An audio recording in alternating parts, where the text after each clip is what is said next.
শুরু হলো আমাদের নর্থ ইস্টের ভ্রমণ।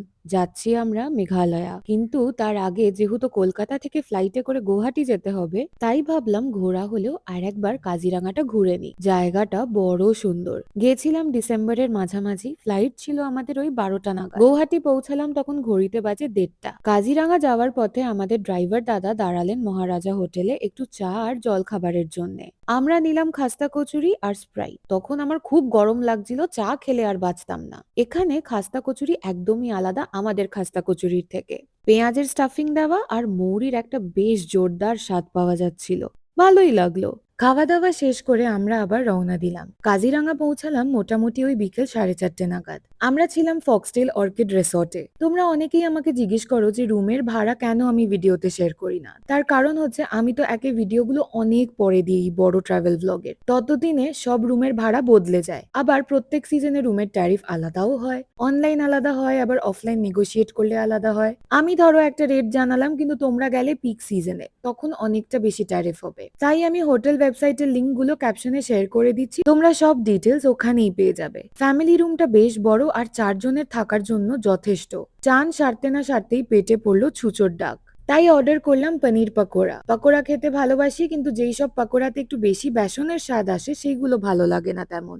এই পনির পাকোড়াটাই সেই গন্ডগোল না থাকায় ভালোই খেলাম। এই দিন আর ঘুরতে তেমন যাওয়া হয়নি, ওই লনে পায়চারি দিয়েছিলাম আর রাতে গেলাম খেতে। অর্ডার করা হয়েছিল বেগুন পিটিকা, ডাল, স্যালাড আর চিকেন লাবাবদার। আগেই একটু সুন্দর করে নিজের প্লেটটা সাজিয়ে নিলাম, সবকিছু অল্প অল্প নিয়ে। এখানেই শুধু নয়, শিলংয়েও দেখেছি স্যালাডের সাথে এরম বড় বড় লেবু দেয়। এই লেবুগুলোতে রস তেমন নেই, কিন্তু গন্ধটা ভারী সুন্দর। বেগুন পিটিকা মানে আমরা যে বেগুন পোড়া খাই না, ঠিক ওই রকমই। বেগুন পোড়া খেলেই আমার জিভ চুলকায়, তাই আমি খালি একটু চেখে দেখলাম। এমনিতেও বেগুন পোড়া বা বেগুন ভর্তা তেমন ভালোবাসি না খেতে। বেগুন ভাজার লোভটা তবে কোনোভাবেই সম্বরণ করতে পারি না।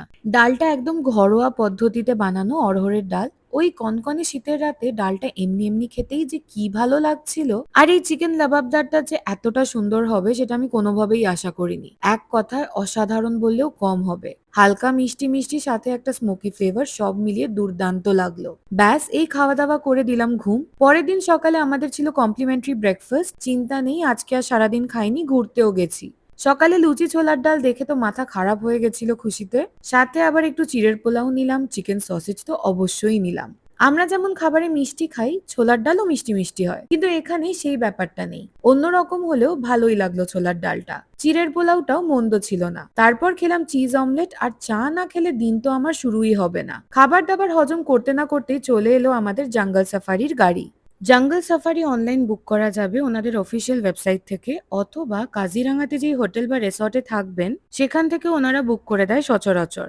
এলিফ্যান্ট সাফারি মানে হাতির পিঠে চড়ে জঙ্গল সাফারি একেবারে ভোরবেলা হয়। আমাদের সেটা সেই 2015 সালে যখন এসেছিলাম তখন হয়ে গেছিল। তাই এবারটা আমরা জিপ সাফারি নিয়েছিলাম। এলিফ্যান্ট সাফারি ওই এখন 1700 টাকা মতো এক একজনের, আর জিপ সাফারি হলে 3500 টাকা এক একটা জিপ। জঙ্গল সাফারিতে হরিণ, ওয়াইল্ড ওয়াটার বাফেলো, সাম্বার, বাঁদর, হাতি, ওয়ান হর্ন রাইনো ইত্যাদি সবই দেখলাম, বাঘ মামা বাদে। যাই হোক, একটু হতাশ হয়ে ফিরলাম আমরা হোটেলে আর কি। তারপর ফ্রেশ হয়ে একটু রেস্ট নিয়ে চললাম রাতের খাওয়া দাওয়া সারতে। আগের দিনের চিকেন লাবাবদারটা এত ভালো লেগেছিল যে এইবার একটু ভাবলাম এই ঠান্ডায় ডাল মাখনিটা খেয়ে দেখা যাক। তবে সেদিন ডাল মাখনির সাথে নান নয়, একটু ভাত খাওয়ার ইচ্ছা হলো। সত্যি বলতে গেলে খেয়ে আমি ভ্যাবাচাকা খেয়ে গেছিলাম। এরকম অসাধারণ ডাল মাখনি আমি বহু বছর খাইনি। মাখনে টইটুম্বুর, স্মোকি একটা গন্ধ আর অসম্ভব ক্রিমি। বাটির পর বাটি খেয়ে নিতাম যদি আমার মেটাবলিজমটা একটু ঠিকঠাক হতো।